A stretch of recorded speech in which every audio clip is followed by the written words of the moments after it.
It is Diego time. Diego Lopes is going to beat Brian Ortega at UFC 306 that goes down this weekend inside of the Sphere. And in this video, I want to discuss this absolutely spectacular matchup that the UFC has put together. This is a matchup that we were blue-balled with, that they tried to add on to UFC 303 at the very last minute for International Fight Week. There was a whole bunch of bullshit that went on with that. But the bottom line is, we have this matchup back on the books, and I am glad both fighters have a full camp. They're going to be fully prepared coming into what I think is an outstanding stylistic matchup that we are going to discuss in depth in this video. But I first want to mention that this is an unbelievable fight, right? I know a lot of people out there are high on Diego Lopes like myself, but we have to recognize that Brian Ortega, He's a puzzle, man. He is an absolutely dangerous fighter, and this is not going to be an easy win for Diego Lopes, in my opinion. And like I said, I'm picking Diego to win the fight,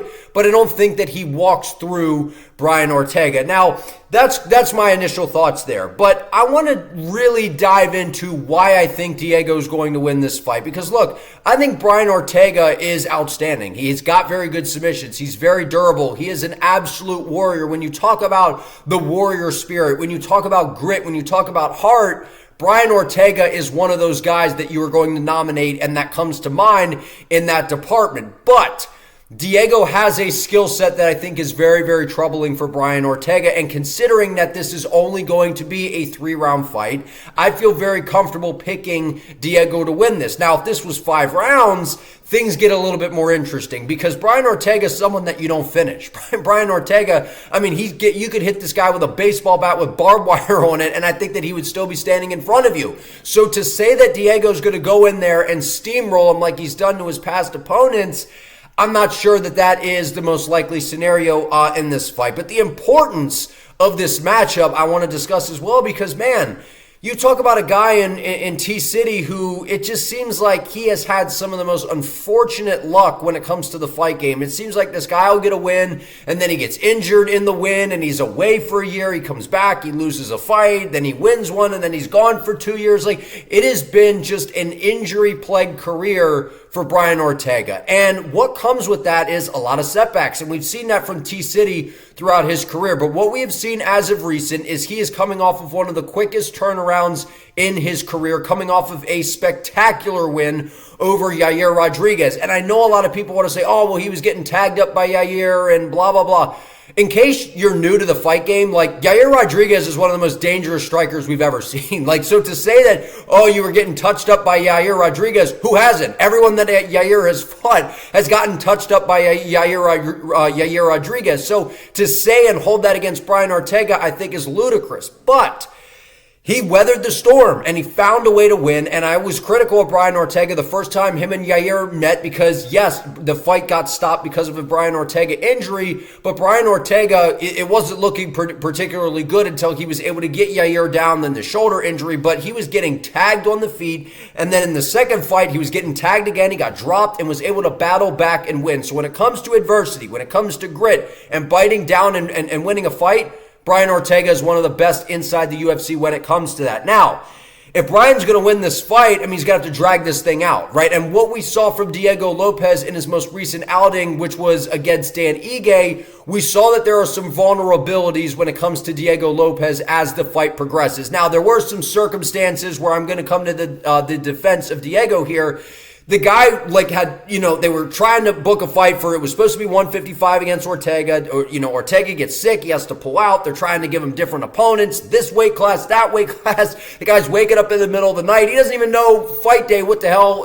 Does he have an opponent? What weight's it going to be at? So Diego Lopes went through some crazy circumstances. So I don't hold that too much against Diego Lopes. But there's something to be said about a guy who's going in there, finishing a lot of his fights very quickly, and you drag them out. And what we saw was Dan Ige, later in the fight, he started to have a lot of success against Diego. Diego started to slow down, and then Dan was starting to get the better of him, starting to back him up, starting to land some good shots.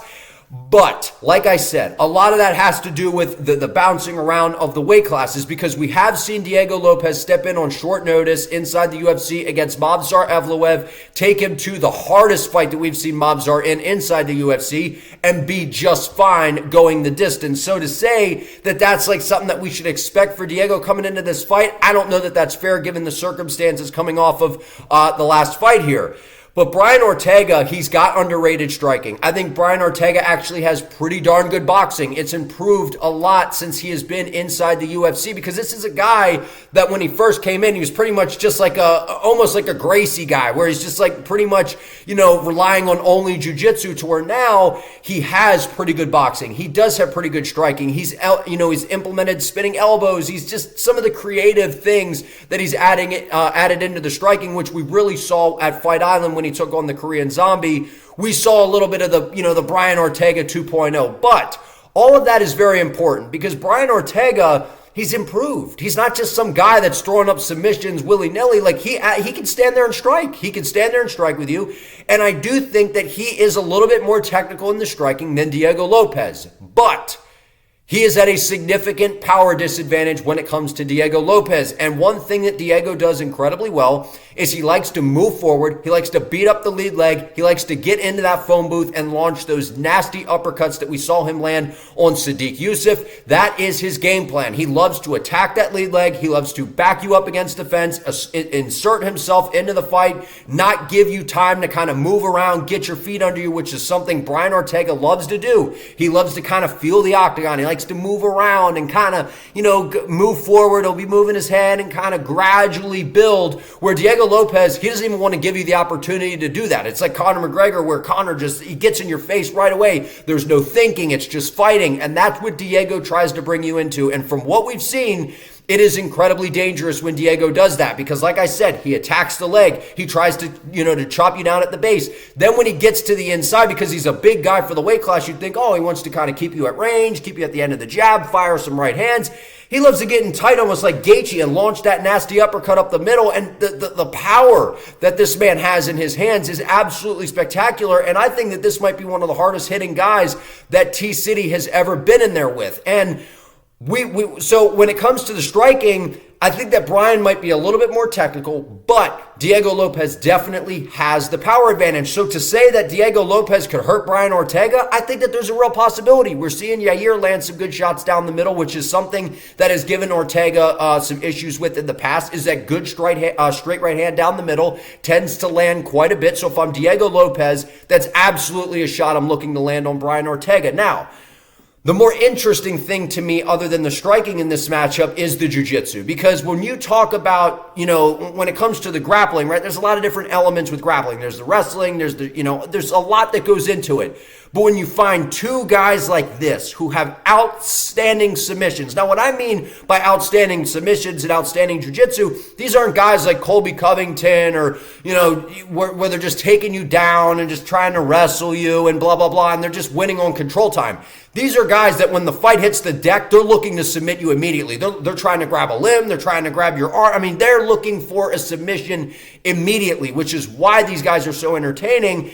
And I cannot wait to see if we get into those clinch exchanges, if someone does decide to shoot for a takedown, what happens. Because if I had to put my money on like a straight up jiu-jitsu grappling tournament, my money is on Brian Ortega. I still think that he has the better jiu-jitsu. I think that he actually has some of the best jiu-jitsu in all of MMA, period. So I would give him the edge there. And I do think that in terms of the straight wrestling, Brian has very much improved when it comes to the wrestling. But when it's a fight and it's in MMA gloves, there's elbows, there's punches, there's kicks, there's all these different dynamics, it tends to change the grappling a little bit. So I would be very interested to see a guy like Diego Lopes, who had Movsar Evloev in some very dangerous positions. What happens if this fight hits the floor? Because I'm not so sure that we will see it hit the floor, considering that both guys do have outstanding submissions. They may not. It's one of those things where, we get two wrestlers and they end up just standing and having a kickboxing fight the whole time.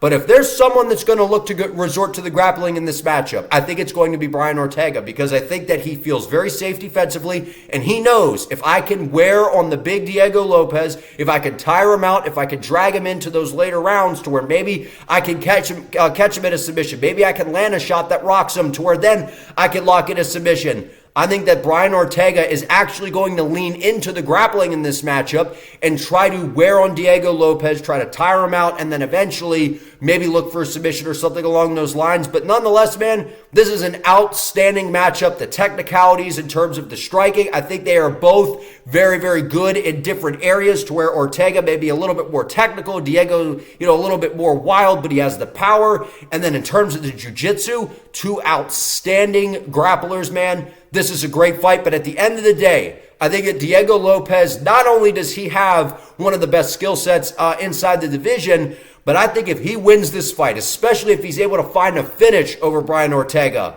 I think the only thing that makes sense for him is a possible title shot next, a possible title opportunity. There's Alexander Volkanovski, maybe a number one contender there, depending on what happens with Volkanovski and what happens in the title fight at 308.